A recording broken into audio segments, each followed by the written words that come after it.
pernah menjadi seorang sukarelawan, itu juga kalian bisa tuliskan. Kemudian pengalaman memberikan mentoring, coaching, pendampingan, training, itu juga perlu kalian. Guys, assalamualaikum warahmatullahi wabarakatuh. Ketemu lagi bareng aku Isnawati.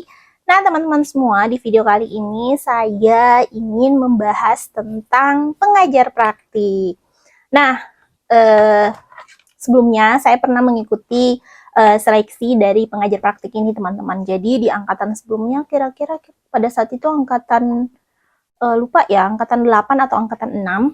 Angkatan 8 atau angkatan 6 itu saya mengikuti seleksi sebagai seorang pengajar praktik teman-teman. Tapi nggak ngelanjutin untuk pengisian pada saat itu masih seleksi tahap 1. Aku nggak ngelanjutin, kenapa? Karena pada saat itu ternyata saya lulus sebagai seorang penerima beasiswa dari beasiswa pendidikan Indonesia. Nah, di sini saya bakalan ngebahas tentang pengajar praktik dan apa saja sih yang bikin kita bisa lolos di pengajar praktik ini. Nah, di sini sih saya ngebahasnya berdasarkan pengalaman dari teman-teman saya yang mengikuti seleksi pengajar praktik pada tahun-tahun sebelumnya. Jadi, pada tahun-tahun sebelumnya itu mereka sempat cerita tentang bagaimana mereka mengikuti seleksi sebagai seorang pengajar praktik. Nah, makanya saya buat video ini untuk membantu teman-teman semua yang mungkin saat ini sedang mengikuti seleksi sebagai seorang pengajar praktik. Apa saja sih yang harus kita persiapkan untuk mengikuti seleksi sebagai pendaftar calon pengajar praktik? Simak videonya baik-baik ya. Nah, yang pertama yang perlu kita persiapkan itu adalah mengisi kurikulum vitae atau CV. Teman-teman semua, ketika kita mengisi CV, ini saya juga sempat mengisi kemarin ya.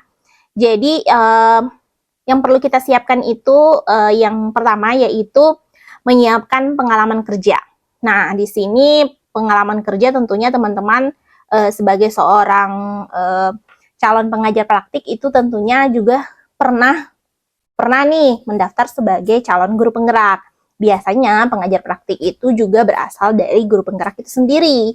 Jadi yang perlu kita persiapkan itu adalah pengalaman mengajar, pengalaman bekerja, kemudian pengalaman pelatihan, pengalaman kepemimpinan, baik itu organisasi ataupun komunitas, pernah menjadi seorang sukarelawan, itu juga kalian bisa tuliskan. Kemudian pengalaman memberikan mentoring, coaching, pendampingan, training, itu juga perlu kalian persiapkan. Nah, kenapa itu harus dipersiapkan? Karena nantinya di CV itu akan ada yang pertanyaan-pertanyaan seperti itu, dan kalian itu perlu menggali lagi gitu. Jadi sebaiknya kalian persiapkan hal-hal tersebut. Nah, kemudian apalagi sih yang perlu dipersiapkan pada saat kita mengisi CV? Yang kedua itu adalah dokumen. Nah, dokumennya itu apa saja? Yang pertama adalah pas foto, fakta integritas, kemudian surat izin atasan, kemudian ijazah, KTP, sertifikat guru penggerak tentunya, kemudian SK pembagian tugas mengajar yang dikeluarkan oleh sekolah. Nah, ini perlu banget kalian siapin dokumen-dokumen seperti ini. Sebenarnya sih menyiapkan dokumen-dokumen seperti ini cukup panjang ya teman-teman. Jadi sebaiknya kita baca dulu syarat-syaratnya, dokumen-dokumennya apa saja. Nah, berdasarkan itu kalian bisa mengisinya nanti setelah dokumen-dokumennya udah lengkap, baru kalian upload langsung satu kali di SIM PKB pendaftaran calon pengajar praktik. Yang kedua adalah mengisi esai. Teman-teman semua, esai ini sebenarnya hampir sama dengan pada saat kalian mendaftar sebagai calon guru penggerak. Jadi bagaimana informasi yang kita tuliskan ke dalam esai itu benar-benar orisinil milik kita sendiri. Nah gitu.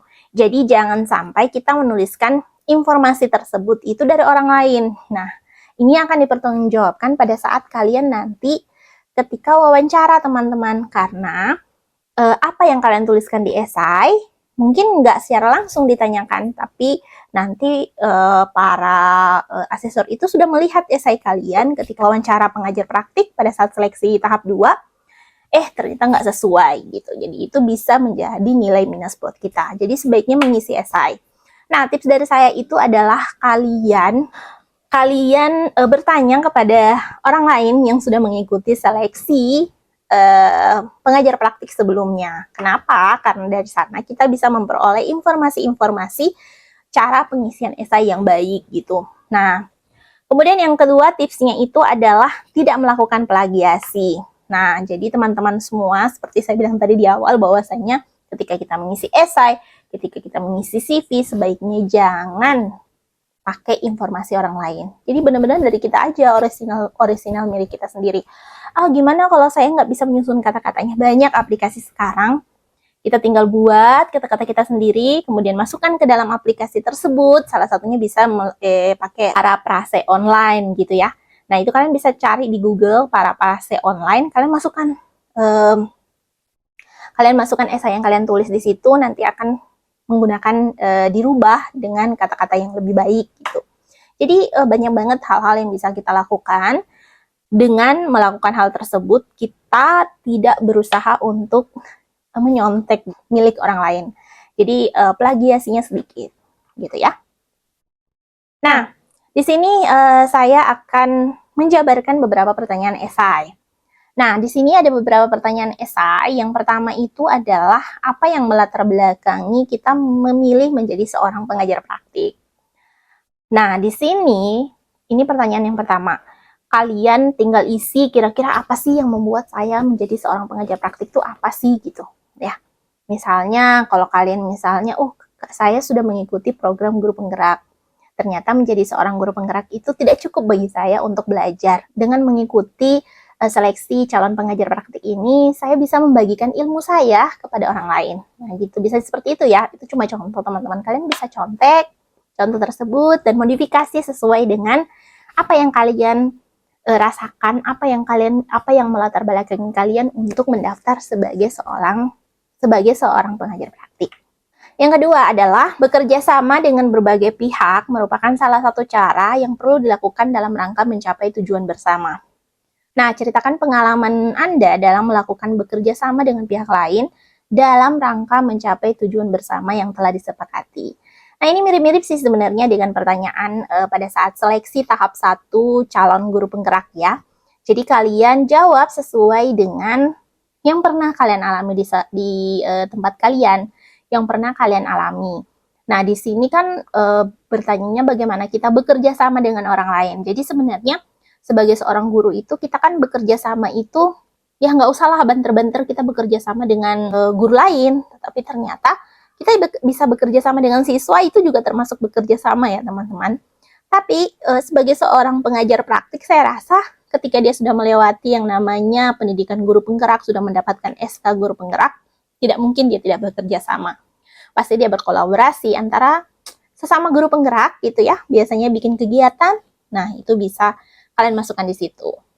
Yang ketiga adalah perkembangan menuntut kita untuk terus bekerja untuk terus belajar hal-hal baru. Ceritakan pengalaman Anda saat mendapatkan masukan atau umpan balik terkait kemampuan Anda. Nah, ini juga bisa kalian tuliskan pengalaman-pengalaman kalian ketika kalian diberikan umpan balik, baik itu kritik maupun saran terhadap apa yang sudah kalian lakukan, gitu ya, terhadap kemampuan yang telah kita kerahkan, entah itu kritiknya pedas ataupun itu pujian. Nah, di situ kalian bisa tuliskan. Yang keempat adalah setiap orang memiliki karakteristik dan kebutuhan yang berbeda. Ceritakan pengalaman Anda membimbing rekan-rekan sejawat, bawahan, guru, orang tua, wali murid untuk melakukan suatu penugasan. Nah, di sini kita bisa memilih salah satu, entah itu pada saat kita membimbing rekan sejawat, teman-teman guru ya, atau kita pada saat membimbing bawahan, kalau misalnya kalian sudah jadi kepala sekolah. Kemudian bisa jadi kita membimbing guru-guru lain gitu ya. Kemudian orang tua wali murid misalnya untuk melakukan sebuah tugas gitu. Untuk melakukan sebuah tugas kita menjadi pembimbing bagi mereka. Nah, ini kalian bisa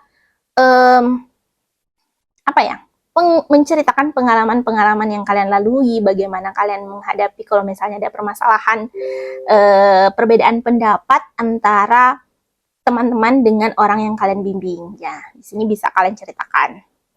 Kemudian yang kelima yaitu adalah hal terbaik yang pernah Anda lakukan untuk memperoleh informasi ceritakan mengenai hal terbaik yang pernah teman-teman lakukan untuk memperoleh informasi yang dapat membuat Anda lebih memahami situasi dan permasalahan dari peserta didik. Nah, di sini sebagai seorang pengajar praktik tentunya di atasnya guru penggerak gitu ya. Jadi dia pasti, karena dia sudah melewati yang namanya pendidikan guru penggerak, pasti dia sudah memahami dan memahami situasi dan permasalahan yang dialami oleh siswa. Nah, di sini kita bisa menceritakan bagaimana kita ketika siswa itu bermasalah, kita itu memperoleh informasi dari siswa itu kayak gimana gitu. Nah, tips dari saya bisa melakukan coaching teman-teman. Jadi kalau misalnya kalian udah udah lulus sebagai seorang guru penggerak, saya yakin bisa menjawab pertanyaan ini dengan coaching. Teman-teman semua, itu dia tadi ada sekitar 5 pertanyaan dari esai, kemudian juga tips-tips dari saya yang harus dipersiapkan ketika kita ingin mendaftar sebagai calon pengajar praktik.